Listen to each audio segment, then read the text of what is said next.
Sunday. I hope everyone is doing well wherever you are. Or I guess, there's a few time zones where it's Monday. But yeah, I hope you're having a good time wherever you are. I hope you're keeping yourself cool in this horrendous heat wave in the US. It has been sweltering here. As you can see, I have some iced tea that is perspiring onto my little side table.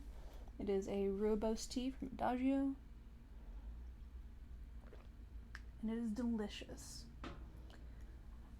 We will be continuing with Hugh on this Thursday. Sorry about how last Thursday's stream was short. I had some work stuff I had to do at my normal time, so I was trying to keep everything focused.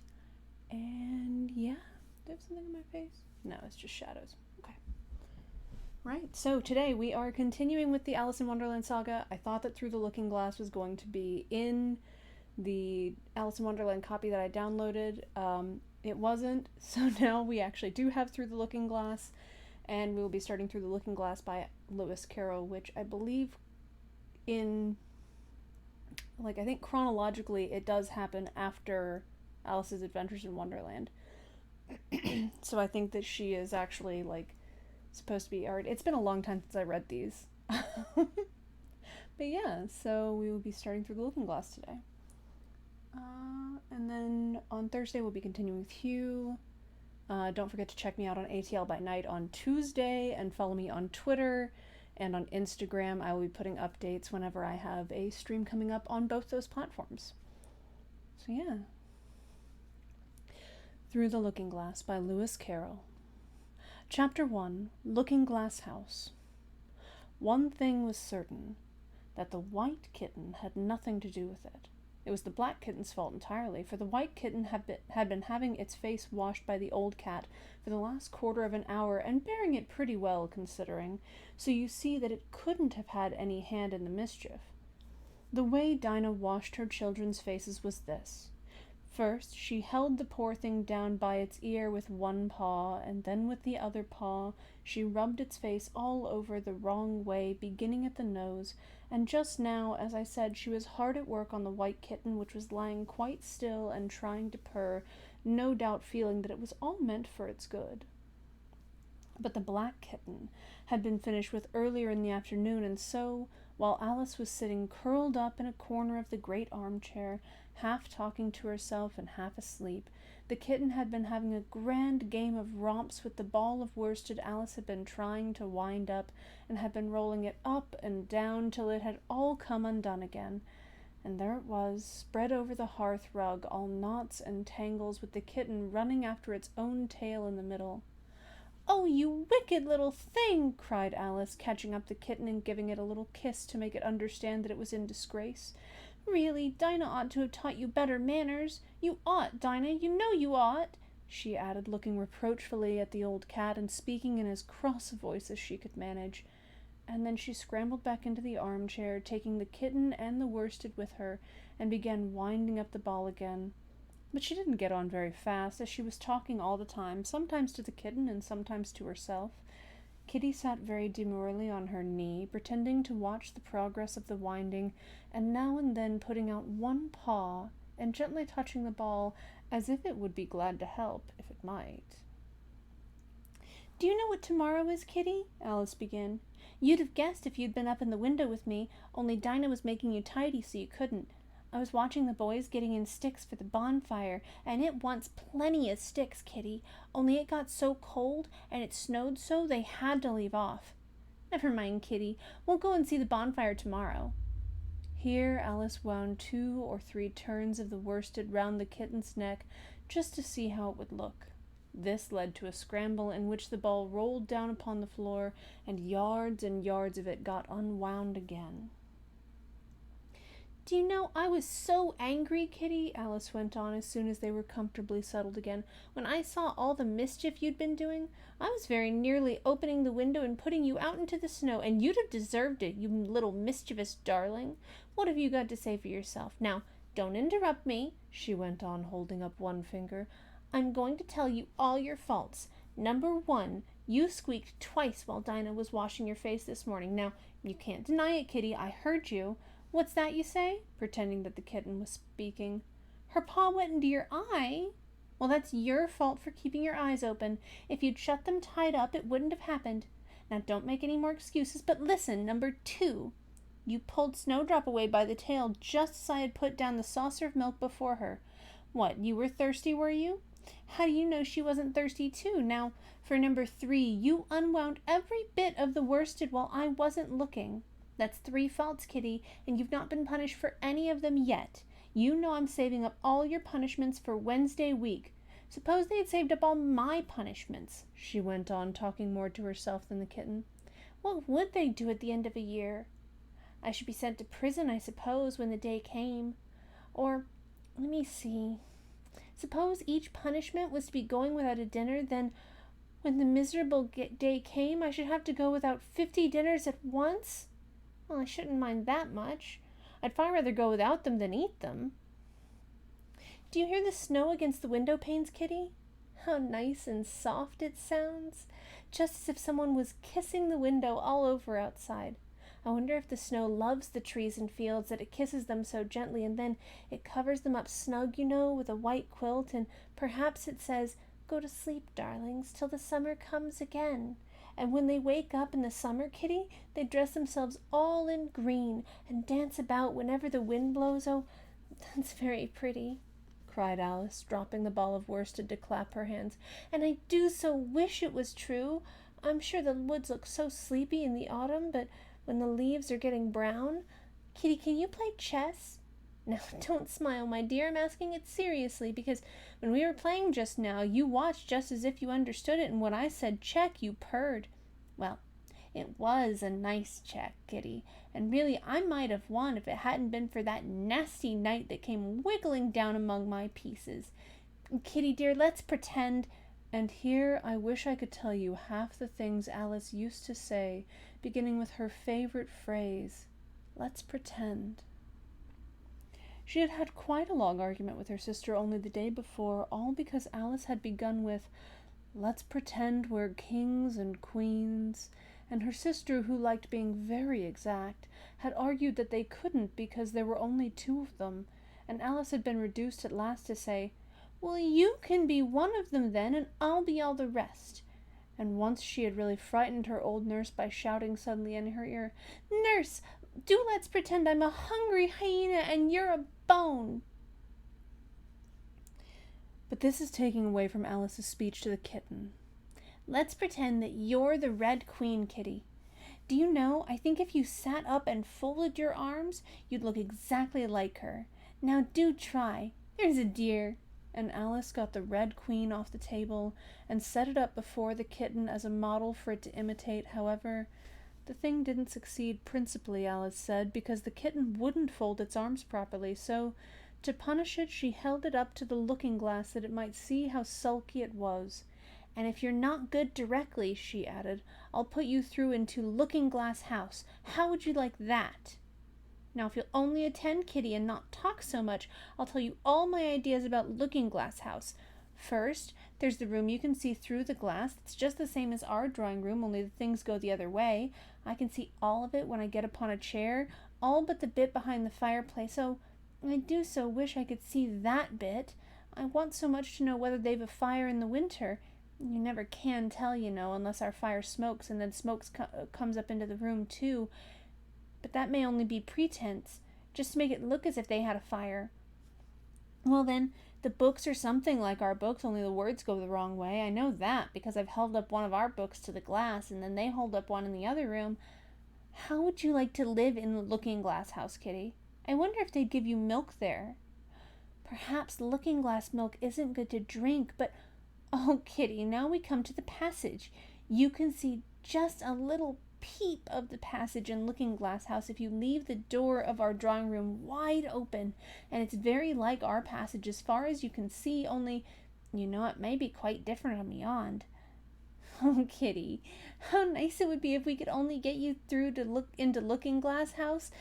I'm sure it's got, oh, such beautiful things in it. Let's pretend there's a way of getting through into it somehow, Kitty. Let's pretend the glass has got all soft like gauze so that we can get through. Why, it's turning into a sort of mist now, I declare. It'll be easy enough to get through." She was up on the chimney-piece while she said this, though she hardly knew how she had got there, and certainly the glass was beginning to melt away, just like a bright silvery mist. In another moment Alice was through the glass and had jumped lightly down into the looking-glass room. The very first thing she did was to look whether there was a fire in the fireplace, and she was quite pleased to find that there was a real one blazing away as brightly as the one she had left behind. "So I shall be as warm here as I was in the old room," thought Alice. "Warmer, in fact, because there'll be no one here to scold me away from the fire. Oh, what fun it'll be when they see me through the glass in here and can't get at me." Then she began looking about and noticed that what could be seen from the old room was quite common and uninteresting, but that all the rest was as different as possible. For instance, the pictures on the wall next to the fire seemed to be all alive, and the very clock on the chimney-piece, you can only see the back of it in the looking-glass, had got the face of a little old man and grinned at her. "They don't keep this room so tidy as the other," Alice thought to herself as she noticed several of the chessmen down in the hearth by the cinders. But in another moment, with a little "oh!" of surprise, she was down on her hands and knees watching them. The chessmen were walking about, 2 and 2. "Here are the Red King and the Red Queen," Alice said in a whisper for fear of frightening them, "and there are the White Queen and the White King sitting on the edge of the shovel, and here are 2 castles walking arm in arm. I don't think they can hear me," she went on as she put her head closer down, "and I'm nearly sure they can't see me. I feel somehow as if I were invisible." Here something began squeaking on the table behind Alice, and made her turn her head just in time to see one of the white pawns roll over and begin kicking. She watched it with great curiosity to see what would happen next. "It is the voice of my child!"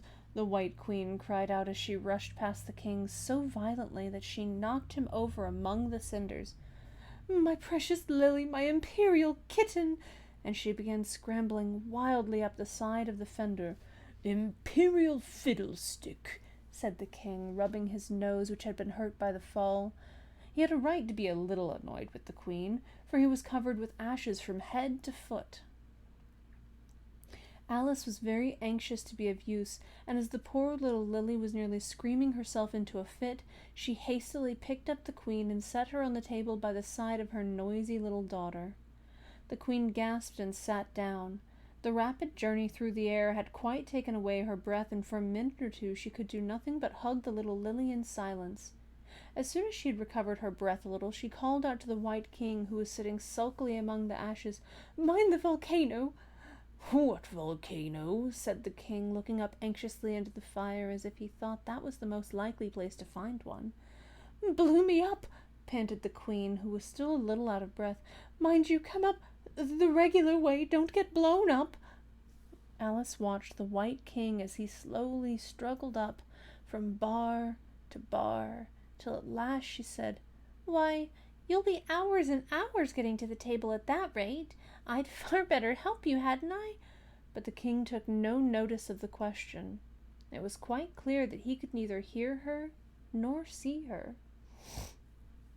So Alice picked him up very gently and lifted him across more slowly than she had lifted the queen, that she mightn't take his breath away. But before she put him on the table, she thought she might as well dust him a little, he was so covered with ashes. She said afterwards that she had never seen in all her life such a face as the king made when he found himself being held in the air by an invisible hand and being dusted.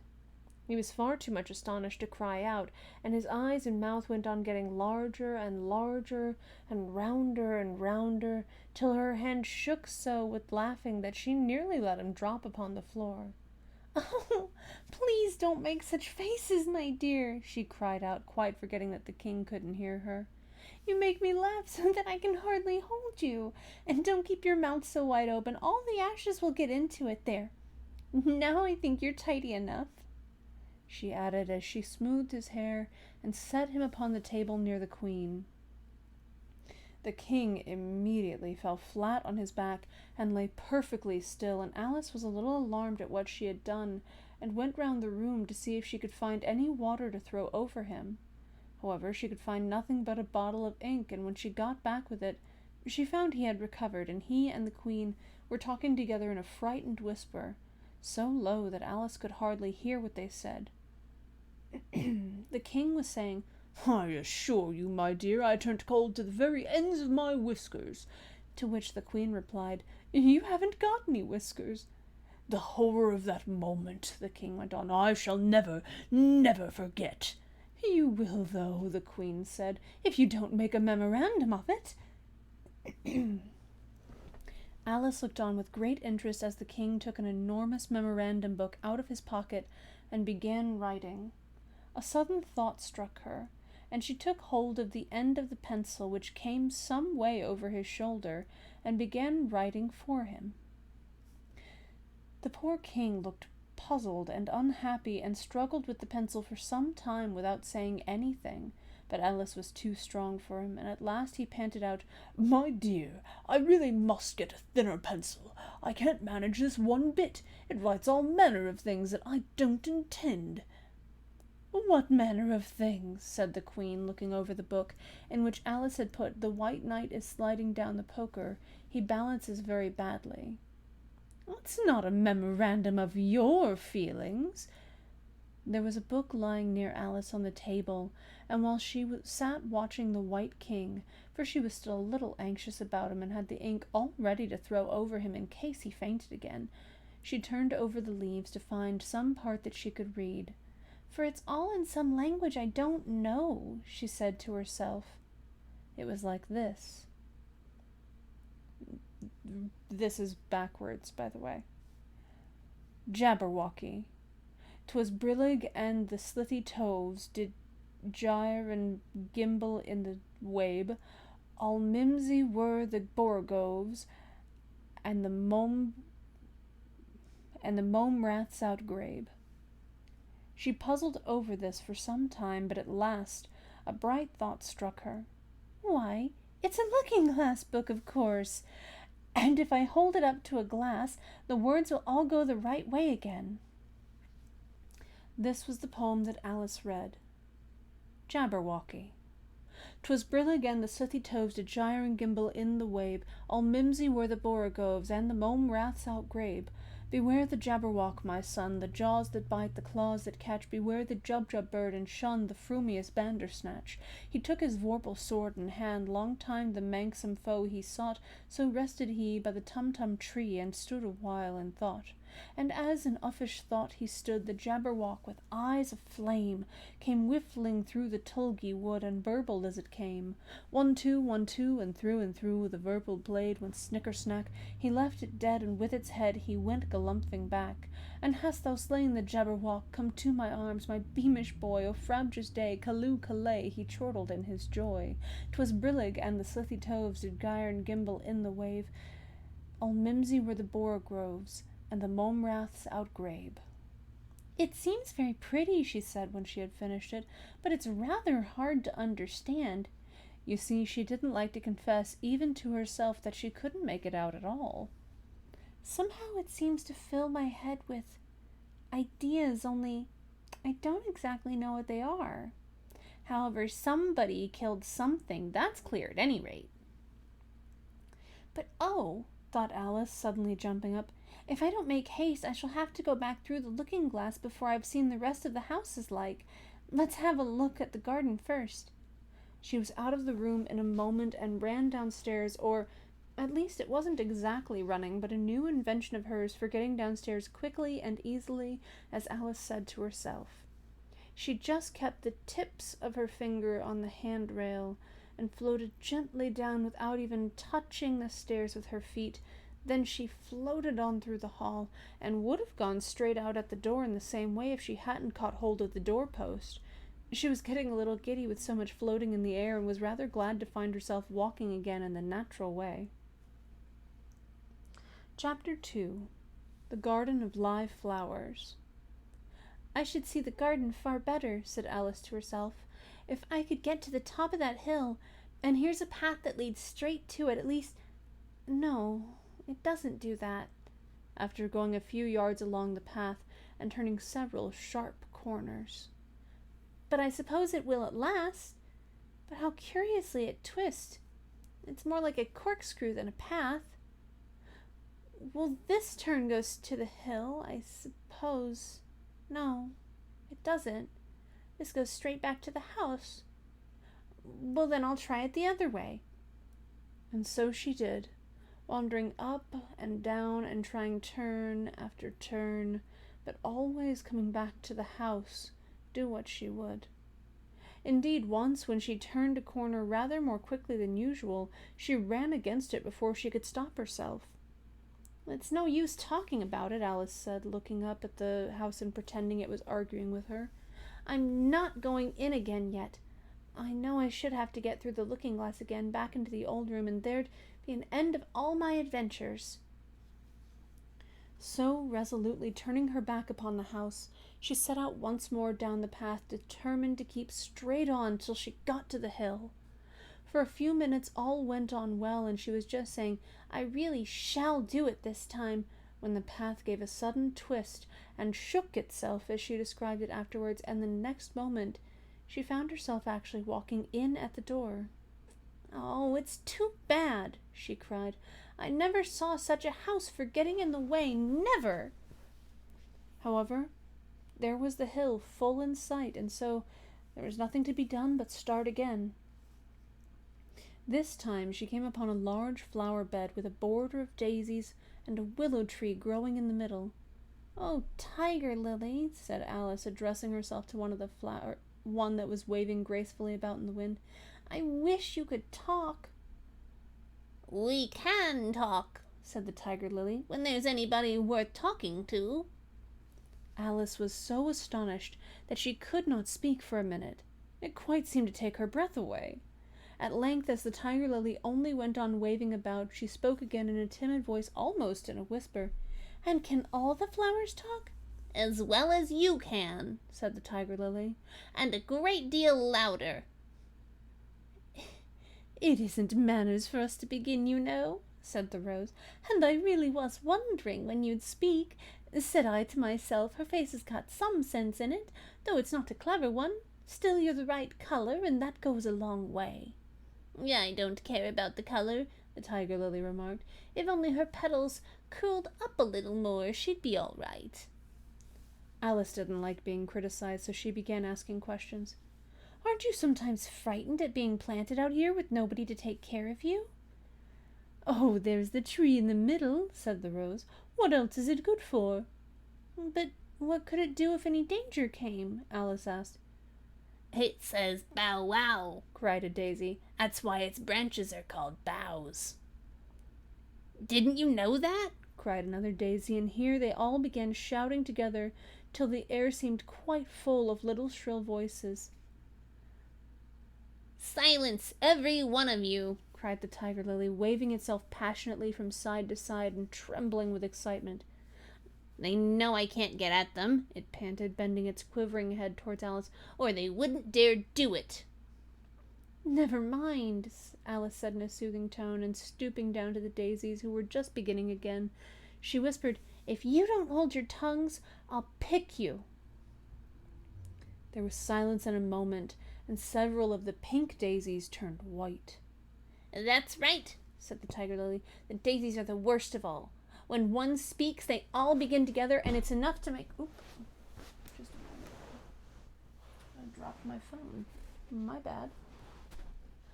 The daisies are worst of all. When one speaks, they all begin together, and it's enough to make one wither to hear the way they go on. How is it you can all talk so nicely? Alice said, hoping to get into a better temper by a compliment. I've been in many gardens before, but none of the flowers could talk. Put your hand down and feel the ground, said the Tiger Lily. Then you'll know why. Alice did so. It's very hard, she said, but I don't see what that has to do with it. In most gardens, the Tiger Lily said, they make the beds too soft so that the flowers are always asleep. This sounded a very good reason, and Alice was quite pleased to know it. I've never thought of that before, she said. It's my opinion that you never think at all, the Rose said in a rather severe tone. I never saw anybody that looked stupider, Violet said so suddenly that Alice quite jumped, for it hadn't spoken before. Hold your tongue, cried the Tiger Lily, as if you ever saw anybody. You keep your head under the leaves and snore away there till you know no more what's going on in the world than if you were a bud. Are there any more people in the garden besides me? Alice said, not choosing to notice the Rose's last remark. There's one other flower in the garden that can move about like you, said the Rose. I wonder how you do it. You're always wondering, said the Tiger Lily. But she's more bushy than you are. Is she like me? Alice asked eagerly, for the thought crossed her mind, there's another little girl in the garden somewhere. Well, she has the same awkward shape as you, the Rose said, but she's redder, and her petals are shorter, I think. Her petals are done up close, almost like a dahlia, the Tiger Lily interrupted. Not tumbled about anyhow like yours. But that's not your fault, the Rose added kindly. You're beginning to fade, you know, and then one can't help one's petals getting a little untidy. Alice didn't like this idea at all, so to change the subject she asked, Does she ever come out here? Well, I dare say you'll see her soon, said the Rose. She's one of the thorny kind. Where does she wear the thorns? Alice asked with some curiosity. Why, it's all round her head, of course, the Rose replied. I was wondering you hadn't got some too. I thought it was the regular rule. She's coming, cried the Larkspur. I hear her footsteps, thump, thump, thump, along the gravel walk. Alice looked round eagerly and found that it was the Red Queen. She's grown a good deal, was her first remark. She had indeed. When Alice first found her in the ashes, she had been only 3 inches high, and here she was, half a head taller than Alice herself. It's the fresh air that does it, said the Rose. Wonderfully fine air it is out here. I think I'll go meet her, said Alice, for though the flowers were interesting enough, she felt that it would be far grander to have a talk with a real queen. You can't possibly do that, said the Rose. I should advise you to walk the other way. This sounded nonsense to Alice, so she said nothing, but set off at once toward the Red Queen. To her surprise, she lost sight of her in a moment and found herself walking in at the front door again. A little provoked, she drew back, and after looking everywhere for the Queen, whom she spied out at last a long way off, she thought she would try the plan this time of walking in the opposite direction. It succeeded beautifully. She had not been walking a minute before she found herself face to face with the Red Queen and full in sight of the hill she had been so long aiming at. Where do you come from? Said the Red Queen, and where are you going? Look up, speak nicely, and don't twiddle your fingers all the time. Alice attended to all these directions and explained as well as she could that she had lost her way. I don't know what you mean by your way, said the Queen. All the ways about here belong to me. But why did you come out here at all? She added in a kinder tone. Curtsy while you're thinking what to say. It saves time. Alice wondered a little at this, but she was too much in awe of the Queen to disbelieve it. I'll try it when I go home, she thought to herself, the next time I'm a little late for dinner. It's time for you to answer now, the Queen said, looking at her watch. Open your mouth a little wider when you speak, and always say, Your Majesty. I only wanted to see what the garden was like, Your Majesty. That's right, said the Queen, patting her on the head, which Alice didn't like at all.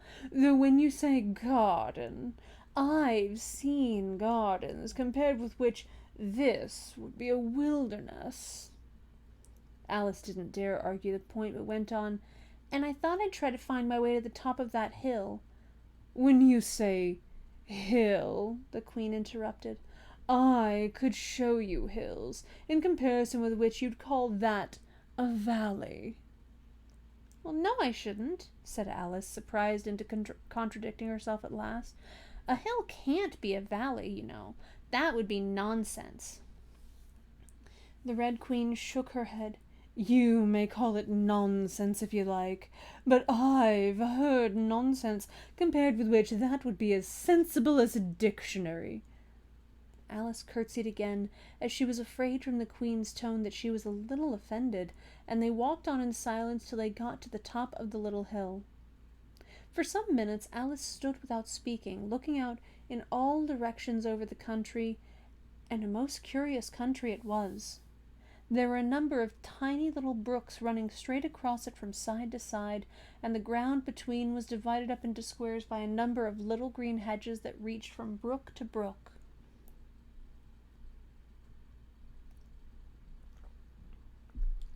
"Well, I declare it's marked out just like a large chessboard. There ought to be some men moving about somewhere, and so there are," she added in a tone of delight, and her heart began to beat quick with excitement as she went on. "It's a great huge game of chess that's being played all over the world, if this is the world at all, you know. Oh, what fun it is! How I wish I was one of them.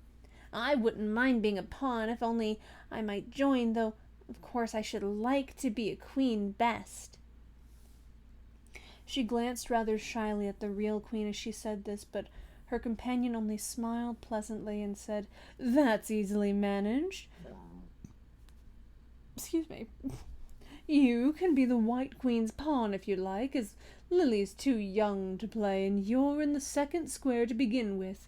When you get to the 8th square, you'll be queen." Just at this moment, somehow or other, they began to run. Alice never could quite make out, in thinking it over afterwards, how it was that they began. All she remembers is that they were running hand in hand, and the Queen went so fast that it was all she could do to keep up with her, and still the Queen kept crying, "Faster, faster!" But Alice felt she could not go faster, though she had not breath left to say so.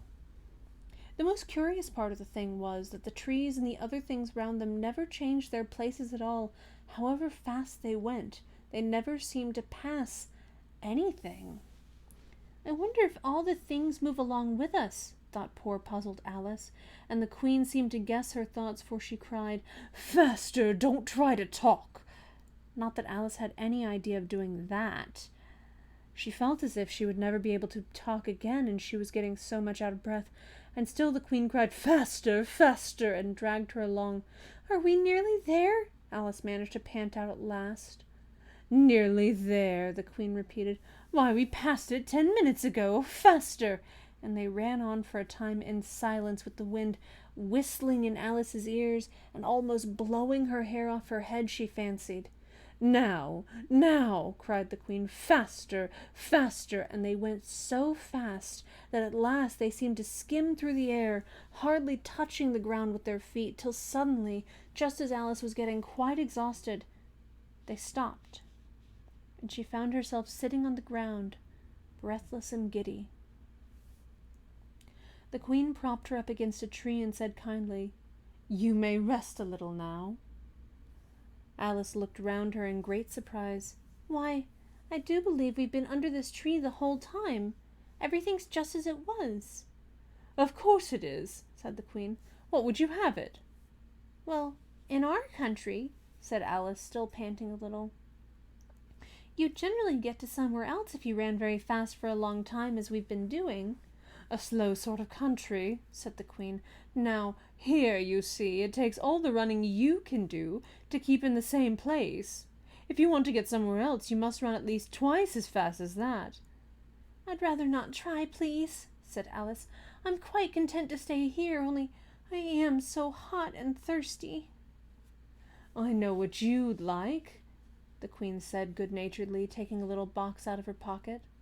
"Have a biscuit?" Alice thought it would not be civil to say no, though it wasn't at all what she wanted. So she took it and ate it as well as she could, and it was very dry, and she thought she had never been so nearly choked in all her life.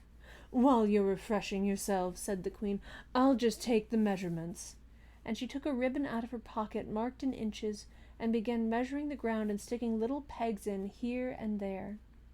"At the end of 2 yards," she said, putting in a peg to mark the distance, "I shall give you your directions. Have another biscuit?" "No, thank you," said Alice. "One's quite enough." "Thirst quenched, I hope," said the Queen. Alice did not know what to say to this, but luckily the Queen did not wait for an answer, but went on, "At the end of 3 yards I shall repeat them, for fear of your forgetting them. At the end of 4 I shall say good-bye, and at the end of 5 I shall go." She had got all the pegs in by this time, and Alice looked on with great interest as she returned to the tree, and then began slowly walking down the row. At the 2-yard peg she faced round and said, "A pawn goes 2 squares in its first move, you know. So you'll go very quickly through the 3rd square, by railway I should think, and you'll find yourself in 4th square in no time. Well, that square belongs to Tweedledum and Tweedledee. The 5th is mostly water, the 6th belongs to Humpty Dumpty, but you make no remark." I didn't know I had to make one just then," Alice faltered out. "You should have said. It's extremely kind of you to tell me all this. However, we'll suppose it's said. The 7th square is all forest. However, one of the knights will show you the way, and in the 8th square we shall be queens together, and it's all feasting and fun." Alice got up and curtsied and sat down again.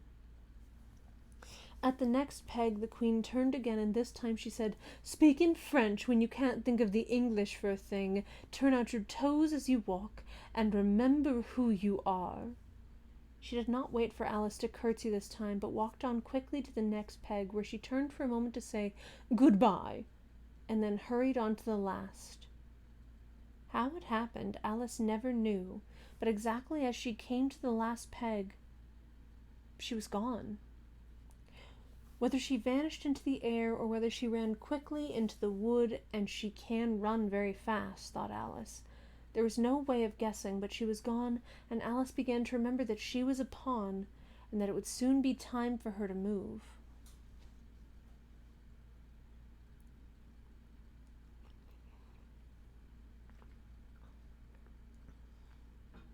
Chapter 3. Looking-glass insects. Of course, the first thing to do was to make a grand survey of the country she was going to travel through. "It's something very like learning geography," thought Alice as she stood on tiptoe in hopes of being able to see a little further. "Principal rivers. There are none.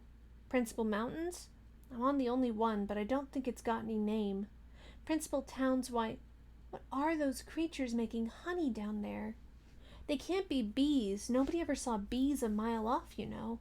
And for some time she stood silent, watching one of them that was bustling about among the flowers, poking its proboscis into them, just as if it was a regular bee, thought Alice.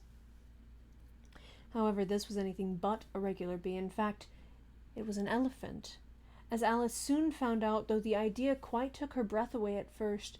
And what enormous flowers they must be, was her next idea. Something like cottages with the roofs taken off and stalks put to them. And what quantities of honey they must make! I think I'll go down and... No, I won't just yet," she went on, checking herself just as she was beginning to run down the hill, and trying to find some excuse for turning shy so suddenly. "It'll never do to go down among them without a good long branch to brush them away. And what fun it'll be when they ask me how I like my walk. I shall say, 'Oh, I like it well enough.'" Here came the favorite little toss of the head. "Only it was so dusty and hot, and the elephants did tease so." "I think I'll go down the other way," she said after a pause, "and perhaps I may visit the elephants later. Besides, I do so want to get into the 3rd square." So with this excuse, she ran down the hill and jumped over the first of the 6 little brooks. "Tickets, please," said the guard, putting his head in at the window. In a moment everybody was holding out a ticket. They were about the same size as the people, and quite seemed to fill the carriage. "Now then, show your ticket, child," the guard went on, looking angrily at Alice, and a great many voices all said together, like the chorus of a song, thought Alice, "Don't keep him waiting, child. Why, his time is worth £1,000 a minute." "I'm afraid I haven't got one," Alice said in a frightened tone. "There wasn't a ticket office where I came from." And again the chorus of voices went on, There wasn't room for one where she came from. The land there is worth 1,000 pounds an inch. Don't make any excuses, said the guard. You should have brought one from the engine driver. And once more the chorus of voices went on with, the man that drives the engine, why the smoke alone is worth 1,000 puffs of puff. Alice thought to herself, and there's no use in speaking. The voices didn't join in this time, as she hadn't spoken, but to her great surprise, they all thought in chorus. I hope you understand what thinking in chorus means, for I must confess that I don't. Better to say nothing at all. Language is worth 1,000 pounds a word. I shall dream about 1,000 pounds tonight. I know I shall, thought Alice. All this time the guard was looking at her, first through a telescope, then through a microscope, and then through an opera glass. At last he said, You're traveling the wrong way, and shut up the window, and went away. So young a child, said the gentleman sitting opposite to her. He was dressed in white paper. Ought to know which way she's going, even if she doesn't know her own name. A goat that was sitting next to the gentleman in white shut his eyes and said in a loud voice, She ought to know her way to the ticket office, even if she doesn't know her alphabet. There was a beetle sitting next to the goat. It was a very queer carriage full of passengers altogether. And as the rules seemed to be that they should all speak in turn, he went on, She'll have to go back from here as luggage. Alice couldn't see who was sitting beyond the beetle, but a hoarse voice spoke next. Change engines, it said, and was obliged to leave off.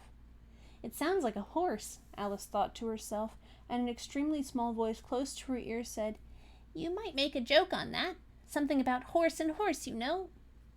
Then a very gentle voice in the distance said, She must be labelled Lass with care, you know. And after that other voices went on. What a number of people there are in this carriage, thought Alice, saying, She must go by post as she's got a head on her. She must be sent as a message by telegraph. She must draw the train herself the rest of the way, and so on.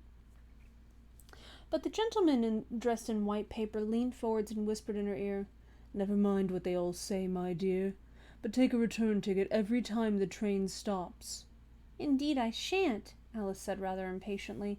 I don't belong to this railway journey at all. I was in a wood just now, and I wish I could get back there. You might make a joke on that, said the little voice close to her ear. Something about you would if you could, you know. Don't tease so, said Alice, looking about in vain to see where the voice came from. If you're so anxious to have a joke made, why don't you make one yourself? The little voice sighed deeply. It was very unhappy, evidently, and Alice would have said something pitying to comfort it. If it would only sigh like other people, she thought. But this was such a wonderfully small sigh that she wouldn't have heard it at all if it hadn't come quite close to her ear. The consequence of this was that it tickled her ear very much and quite took off her thoughts from the unhappiness of the poor little creature. I know you are a friend, the little voice went on, a dear friend and an old friend, and you won't hurt me, though I am an insect. What kind of insect? Alice inquired a little anxiously. What she really wanted to know was whether it could sting or not, but she thought this wouldn't be quite a civil question to ask. What? Then you don't? The little voice began, when it was drowned by a shrill scream from the engine, and everybody jumped up in alarm among the rest. The horse, who had put his head out of the window, quietly drew it in and said, It's only a brook we have to jump over. Everybody seemed satisfied with this, though Alice felt a little nervous at the idea of trains jumping at all. However, it'll take us into the 4th square. That's some comfort, she said to herself. In another moment she felt the carriage rise straight up into the air, and in her fright she caught at the thing nearest to her hand, which happened to be the goat's beard. But the beard seemed to melt away as she touched it, and she found herself sitting quietly under a tree, while the gnat, for that was the insect she'd been talking to, was balancing itself on a twig just over her head and fanning her with its wings. It certainly was a very large gnat, about the size of a chicken, Alice thought. Still, She couldn't feel nervous with it after they'd been talking together so long. Then you don't like all insects? The gnat went on as quietly as if nothing had happened. Well, I like them when they can talk, Alice said. None of them ever talk where I come from. Oh, what sort of insects do you rejoice in where you come from? The gnat inquired. Well, I don't rejoice in insects at all, Alice explained, because I'm rather afraid of them, at least the large kinds. But I can tell you the names of some of them. Of course they answer to their names, the gnat remarked carelessly. Well, I never knew them to do it. Well, what's the use of their having names, the gnat said, if they won't answer to them? No use to them, said Alice, but it's useful to the people who name them, I suppose. If not, why do things have names at all? I can't say, the gnat replied. Further on in the wood down there, they've got no names. However, go on with your list of insects. You're wasting time. Well, there's the horsefly, Alice began, counting off the names on her fingers. All right, said the gnat. Halfway up that bush, you'll see a rocking horsefly if you look. It's made entirely of wood and gets about by swinging itself from branch to branch. Well, what does it live on? Alice asked with great curiosity. Sap and sawdust, said the gnat. Go on with the list. Alice looked up at the rocking horsefly with great interest and made up her mind that it must have been just repainted, it looked so bright and sticky, and then she went on. And there's the dragonfly. Look on the branch above your head, said the gnat, and there you'll find a snapdragonfly. Its body is made of plum pudding, its wings of holly leaves, and its head is a raisin burning in brandy. And what does it live on? Frumenty and mince pie, the gnat replied, and it makes its nest in a Christmas box. And then there's the butterfly, Alice went on after she had taken a good look at the insect with its head on fire, and had thought to herself, I wonder if that's the reason insects are so fond of flying into candles, because they want to turn into snapdragonflies. Crawling at your feet, said the gnat. Alice drew her feet back in some alarm. You may observe a bread and butter fly. Its wings are thin slices of bread and butter, its body is a crust, and its head is a lump of sugar. And what does it live on? Weak tea with cream in it. A new difficulty came into Alice's head. Supposing it couldn't find any? She suggested. Then it would die, of course. But that must happen very often, Alice remarked thoughtfully. It always happens, said the gnat. After this, Alice was silent for a minute or two, pondering. The gnat amused itself meanwhile by humming round and round her head. At last it settled again and remarked, I suppose you don't want to lose your name? No, indeed, Alice said a little anxiously. And yet, I don't know, the gnat went on in a careless tone. Only think how convenient it would be if you could manage to go home without it. For instance, if the governess wanted to call you to your lessons, she would call out, Come here! And there she would have to leave off because there wouldn't be any name for her to call, and of course you wouldn't have to go, you know. Well, that would never do, I'm sure, said Alice. The governess would never think of excusing me for lessons for that. If she couldn't remember my name, she'd call me Miss, as the servants do. Well, if she said Miss, and didn't say anything more, the gnat remarked, of course you'd miss your lessons. That's a joke. I wish you had made it. Why do you wish I had made it? Alice asked. It's a very bad one. Everyone's a critic. But the gnat only sighed deeply while two large tears came rolling down its cheeks. You shouldn't make jokes, Alice said, if it makes you so unhappy. Then came another of those melancholy little sighs, and this time the poor gnat really seemed to have sighed itself away, for when Alice looked up there was nothing whatever to be seen on the twig, and as she was getting quite chilly with sitting still so long, she got up and walked on. She very soon came to an open field with a wood on the other side of it. It looked much darker than the last wood, and Alice felt a little timid about going into it. However, on second thoughts, she made up her mind to go on, for I certainly won't go back, she thought to herself, and this was the only way to the 8th square. This must be the wood, she said thoughtfully to herself, where things have no names. I wonder what'll become of my name when I go in. I shouldn't like to lose it at all, because they'd have to give me another, and it would be almost certain to be an ugly one, but then the fun would be trying to find the creature that had got my old name. It's just like those advertisements, when people lose dogs. Answers to the name of Dash, hat on a brass collar. Just fancy calling everything you met Alice till one of them answered, only they wouldn't answer at all if they were wise. She was rambling on in this way when she reached the wood. It looked very cool and shady.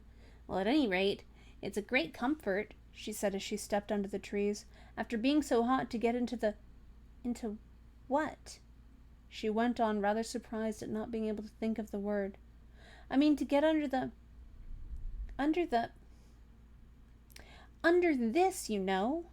putting her hand on the trunk of the tree. What does it call itself, I wonder? I do believe it's got no name. Why, to be sure it hasn't. She stood silent for a minute, thinking. Then she suddenly began again. Then it really has happened after all, and now, who am I? Oh, I will remember if I can. I'm determined to do it. But being determined didn't help much, and all she could say after a great deal of puzzling was, L. I know it begins with L. Just then a fawn came wandering by.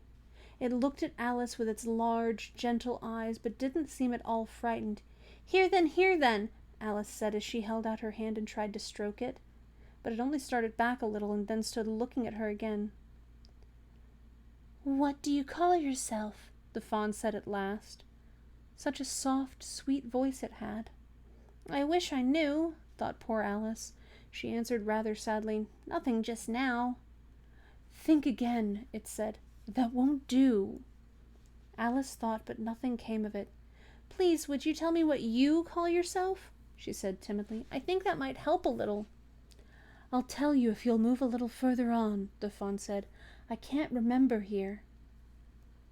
So they walked on together through the wood, Alice with her arms clasped lovingly round the soft neck of the fawn, till they came out into another open field, and here the fawn gave a sudden bound into the air and shook itself free from Alice's arms. I'm a fawn, it cried out in a voice of delight, and dear me, you're a human child.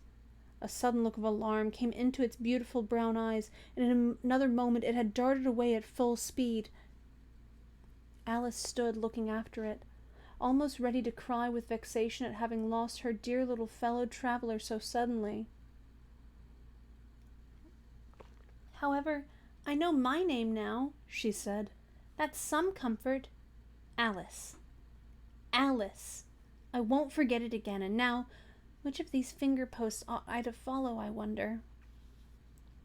It was not a very difficult question to answer, as there was only one road through the wood, and the 2 finger posts both pointed along it.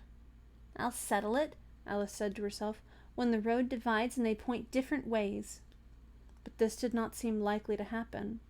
She went on and on, a long way, but wherever the road divided, there was sure to be 2 finger posts pointing the same way, one marked to Tweedledum's house, and the other to the house of Tweedledee. I do believe, said Alice at last, that they live in the same house. I wonder I never thought of that before, but I can't stay there long. I'll just call and say how do you do and ask them the way out of the wood. If I could only get to the 8th square before it gets dark. So she wandered on, talking to herself as she went, till, on turning a sharp corner, she came upon 2 fat little men, so suddenly that she could not help starting back, but in another moment she recovered herself, feeling sure that they must be.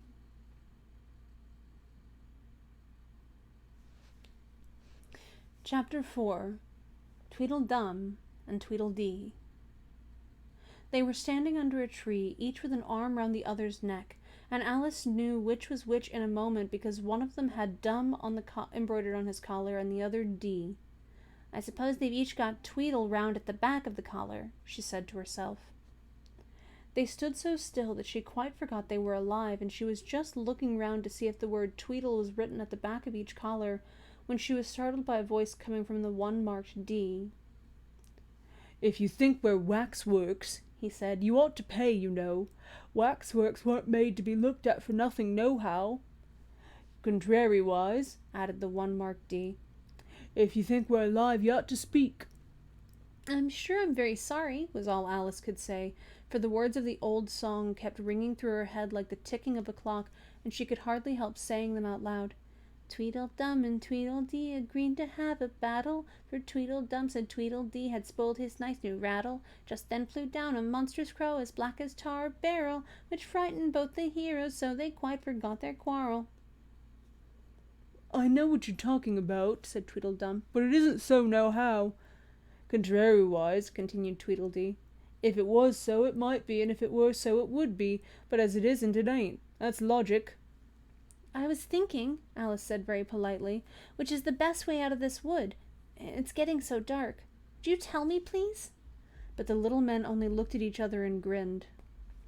They looked so exactly like a couple of great schoolboys that Alice couldn't help pointing her finger at Tweedledum and saying, "First boy!" "No how?" Tweedledum cried out briskly, and shut his mouth up again with a snap. "Next boy," said Alice, passing on to Tweedledee, though she felt quite certain he would only shout out, "Contrariwise," and so he did. "You've been wrong," cried Tweedledum. "The first thing in a visit is to say how d'ye do and shake hands." And here the two brothers gave each other a hug, and then they held out the two hands that were free to shake hands with her. Alice did not like shaking hands with either of them first, for fear of hurting the other one's feelings, so, as the best way out of the difficulty, she took hold of both hands at once, and the next moment they were dancing round in a ring. This seemed quite natural, as she remembered afterwards, and she was not even surprised to hear music playing. It seemed to come from the tree under which they were dancing, and it was done, as well as she could make it out, by the branches rubbing one across the other like fiddles and fiddlesticks. "But it was certainly was funny," Alice said afterwards when she was telling her sister the history of all this, "to find myself singing, 'Here we go round the mulberry bush.' I didn't know when I began it, but somehow I felt as if I'd been singing it a long, long time." The other two dancers were fat and very soon out of breath. "4 times round is enough for one dance," Tweedledum panted out, and they left off dancing as suddenly as they had begun. The music stopped at the same moment. Then they let go of Alice's hands and stood looking at her for a minute. There was a rather awkward pause, as Alice didn't know how to begin a conversation with people she had just been dancing with. "It would never do to say how do you do now," she said to herself. "We seem to have got beyond that somehow." "I hope you're not much tired?" she said at last. "Nohow, and thank you very much for asking," said Tweedledum. "So much obliged," added Tweedledee. "You like poetry?" "Yes, pretty well. Some poetry," Alice said doubtfully. "Would you tell me which road leads out of the wood?" "What shall I repeat to her?" said Tweedledee, looking round at Tweedledum with great solemn eyes, and not noticing Alice's question. "The walrus and the carpenter is the longest." Tweedledum replied, giving his brother an affectionate hug. Tweedledee began instantly. "The sun was shining—" Here Alice ventured to interrupt him. "If it's very long," she said as politely as she could, "would you please tell me first which road—" Tweedledee smiled gently and began again. "The sun was shining on the sea, shining with all his might. He did his very best to make the billows smooth and bright, and this was odd because it was the middle of the night. The moon was shining sulkily because she thought the sun had got no business to be there after the day was done. It's very rude of him, she said, to come and spoil the fun. The sea was wet as wet could be, the sands were dry as dry. You could not see a cloud because no cloud was in the sky. No birds were flying overhead, there were no birds to fly. The walrus and the carpenter were walking close in hand. They wept like anything to see such quantities of sand. If this were only cleared away, they said, it would be grand. If 7 maids with 7 mops swept it for half a year, do you suppose, the walrus said, that they could get it clear? I doubt it, said the carpenter, and shed a bitter tear. Oh, oysters, come and walk with us, the walrus did beseech. A pleasant walk, a pleasant talk, along the briny beach. We cannot do with more than 4 to give a hand to each. The eldest oyster looked at him, but never a word he said. The eldest oyster winked his eye and shook his heavy head, meaning to say he did not choose to leave the oyster bed. But 4 young oysters hurried up, all eager for the treat. Their coats were brushed, their faces washed, their shoes were clean and sweet, and this was odd because, you know, they hadn't any feet. 4 other oysters followed them, and yet another 4, and thick and fast they came at last, and more and more and more, all hopping through the frothy waves and scrambling to the shore. The walrus and the carpenter walked on a mile so, and then they rested on a rock conveniently low, and all the little oysters stood and waited in a row. The time has come, the walrus said, to talk of many things, of shoes and ships and sealing wax, of cabbages and kings, and why the sea is boiling hot and whether pigs have wings. But wait a bit, the oysters cried, before we have our chat, for some of us are out of breath and all of us are fat. No hurry, said the carpenter, they thanked him much for that. A loaf of bread, the walrus said, is what we chiefly need. Pepper and vinegar, besides, are very good indeed. Now if you're ready, oysters dear, we can begin to feed. But not on us, the oysters cried, turning a little blue. After such kindness, that would be a dismal thing to do. The night is fine, the walrus said, do you admire the view? It was so kind of you to come, and you are very nice. The carpenter said nothing, but cut another slice. I wish you were not quite so deaf, I've had to ask you twice. It seems a shame, the walrus said, to play them such a trick, after we brought them out so far and made them trot so quick. The carpenter said nothing, but the butter's spread too thick. I weep for you, the walrus said, I deeply sympathize. With sobs and tears he sorted out those of the largest size, holding his pocket handkerchief before his streaming eyes. "Oh, oysters," said the carpenter, "you've had a pleasant run. Shall we be trotting home again?" But answer came there none, and that was scarcely odd, because they'd eaten every one. "I like the walrus best," said Alice, "because you see he was a little sorry for the poor oysters." "He ate more than the carpenter, though," said Tweedledee. "You see, he held his handkerchief in front so that the carpenter couldn't count how many he took, contrariwise." "Well, that was mean," Alice said indignantly. "Then I like the carpenter best if he didn't eat so many as the walrus." "But he ate as many as he could get," said Tweedledum. This was a puzzler. After a pause, Alice began, "Well, they were both very unpleasant characters." Here she checked herself in some alarm at hearing something that sounded to her like the puffing of a large steam engine in the wood near them, though she feared it was more likely to be a wild beast. "Are there any lions or tigers about here?" "It's only the Red King snoring," said Tweedledee. "Come and look at him," the brothers cried, and they each took one of Alice's hands and led her up to where the king was sleeping. "Isn't he a lovely sight?" said Tweedledum. Alice couldn't say honestly that he was. He had a tall red nightcap on with a tassel, and he was lying crumpled up into a sort of untidy heap and snoring loud, "Fit to snore his head off," as Tweedledum remarked. "I'm afraid he'll catch cold with lying on the damp grass," said Alice, who was a very thoughtful little girl. "He's dreaming now," said Tweedledee. "And what do you think he's dreaming about?" Alice said, "Nobody can guess that." "Why, about you!" Tweedledee exclaimed, clapping his hands triumphantly. "And if he left off dreaming about you, where do you suppose you'd be?" "Where I am now, of course," said Alice. "Not you," Tweedledee retorted contemptuously. "You'd be nowhere. Why, you're only a sort of thing in his dream. If that there king was to wake," added Tweedledum, "you'd go out bang, just like a candle." "I shouldn't," Alice exclaimed indignantly. "Besides, if I'm only a sort of thing in his dream, what are you, I should like to know?" "Ditto," said Tweedledum. "Ditto, ditto," cried Tweedledee. He shouted this so loud that Alice couldn't help saying, "Hush! You'll be waking him, I'm afraid, if you make so much noise." "Well, it's no use your talking about waking him," said Tweedledum, "when you're only one of the things in his dream. You know very well you're not real." "I am real," said Alice, and began to cry. "You won't make yourself a bit realer by crying," Tweedledee remarked. "There's nothing to cry about." "If I wasn't real," Alice said, half laughing through her tears, it all seemed so ridiculous, "I shouldn't be able to cry." "I hope you don't suppose those are real tears." "I know they're talking nonsense," Alice thought to herself, "and it's foolish to cry about it." So she brushed away her tears and went on as cheerfully as she could. "At any rate, I'd better be getting out of the wood, for really it's coming on very dark.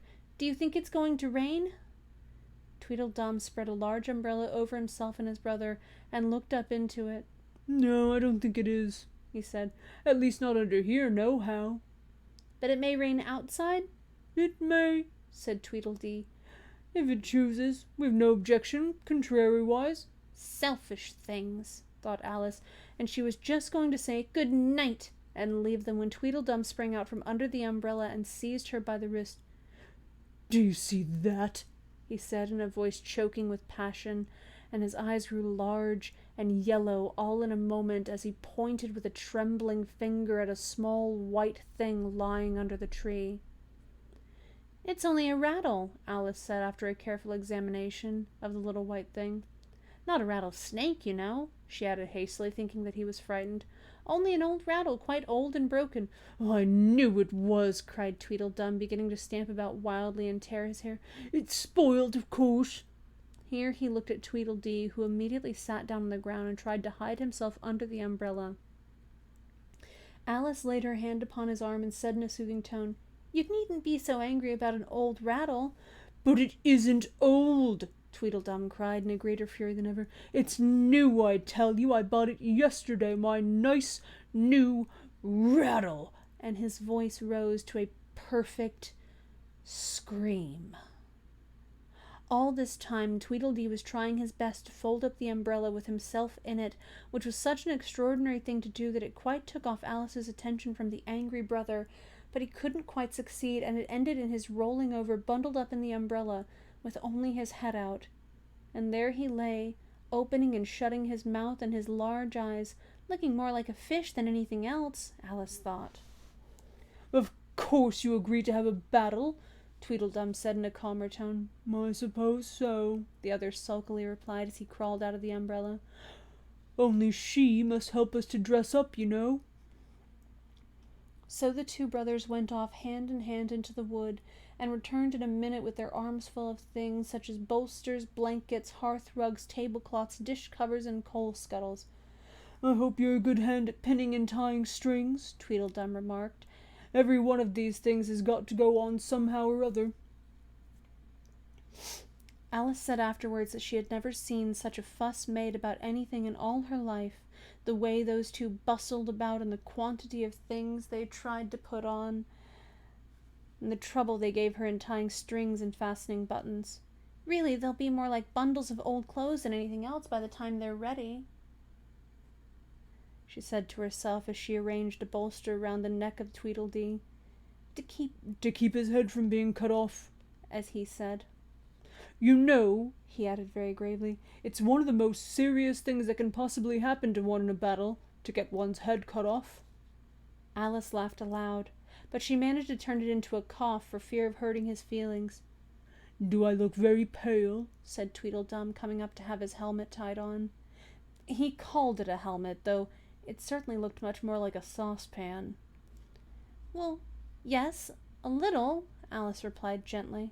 I'm very brave generally, he went on in a low voice, only today I happen to have a headache.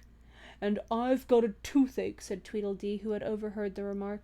I'm far worse off than you. Then you'd better not fight today, said Alice, thinking it a good opportunity to make peace. We must have a bit of a fight, but I don't care about going on long, said Tweedledum. What's the time now?